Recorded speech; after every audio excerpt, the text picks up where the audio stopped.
Hello my dear friends, मैं Ashok Pandey, foreign trade expert and lawyer. आज हम बात करेंगे ईपीआर सर्टिफिकेशन की। एक्सटेंडेड प्रोड्यूसर रिस्पॉन्सिबिलिटी क्या है? Extended producer responsibility EPR certificate क्या है, उसके बारे में आज बड़े विचारधीन तरीके से देखेंगे। जो भी हमारे इंपोर्टर भाई, मैन्युफैक्चरर और ब्रांड ओनर प्लास्टिक में, बैटरी में, इलेक्ट्रॉनिक इक्विपमेंट्स में डील करते हैं, उनके लिए ईपीआर सर्टिफिकेशन बहुत ही मैंडेटरी है। ईपीआर सर्टिफिकेशन की जरूरत हमारे देश में क्यों पड़ी, आइए जानते हैं।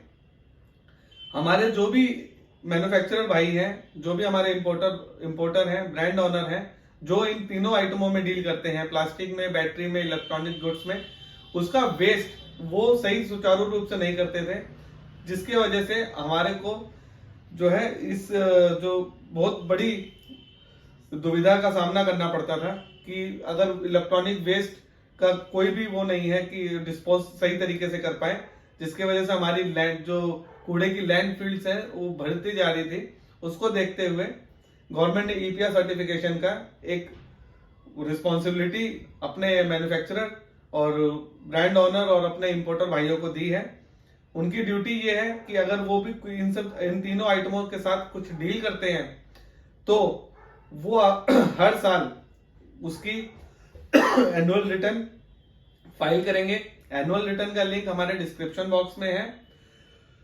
एनुअल रिटर्न जो है हर साल फाइल करना मैंडेटरी है, नहीं तो गवर्नमेंट ऑफ इंडिया के प्रिस्क्राइब फॉर्मेट के थ्रू उनको पेनलाइज किया जाएगा, जिसके अंदर जो एनुअल रिटर्न के अंदर जो भी इन्होंने इंपोर्ट किया हो, जो भी डोमेस्टिक प्रोक्योर किया हो, उस आइटम को बना के क्या एक्सपोर्ट किया है, उस आइटम का डोमेस्टिक क्या सेल किया है, और उसके बाद जो बच गया है उसको किस तरीके से डिस्पोज ऑफ किया है, वो सारी चीजें देना मैंडेटरी है। और वैसे जैसे कि ये हमारी फंडामेंटल ड्यूटी है कि अगर हमारे देश के एनवायरमेंट को बचाना है तो इस तरीके की जो आइटम है, जो हैजार्डनेस है, उसको सही तरीके से डिस्पोज ऑफ किया जाए, ताकि हमारे देश में का वातावरण पॉल्यूशन फ्री हो और हमारे देश का वातावरण स्वच्छ सांस लेने युक्त हो और हम अच्छे से सांस ले पाए। इसकी जो लेने का ईपीआर सर्टिफिकेशन लेने का जो क्राइटेरिया है, चेकलिस्ट है, वो भी आपको डिस्क्रिप्शन में मिल जाता है।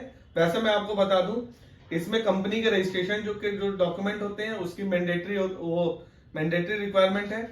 रजिस्ट्रेशन डॉक्यूमेंट जैसे आपका आईसी कोड, आपका जीएसटी सर्टिफिकेट, आपके कंपनी का पैन कार्ड, आपके आधार कार्ड, डायरेक्टर्स का या प्रोप्राइटरी फॉर्म है तो प्रोप्राइटर का आधार कार्ड, इसकी रिक्वायरमेंट होती है।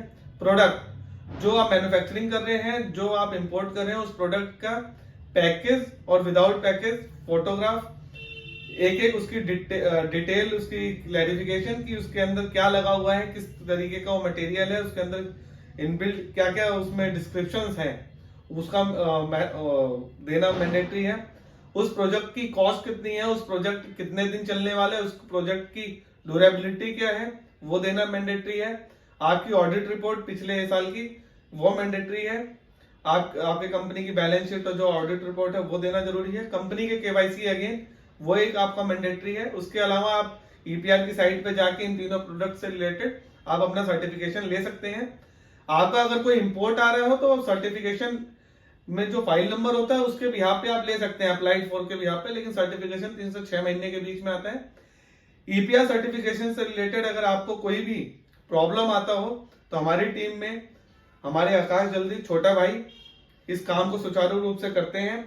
आप हमसे संपर्क कर सकते हैं कभी भी बेधड़क, और 24/7 हम इन सब कामों के लिए एकदम तत्पर रहते हैं।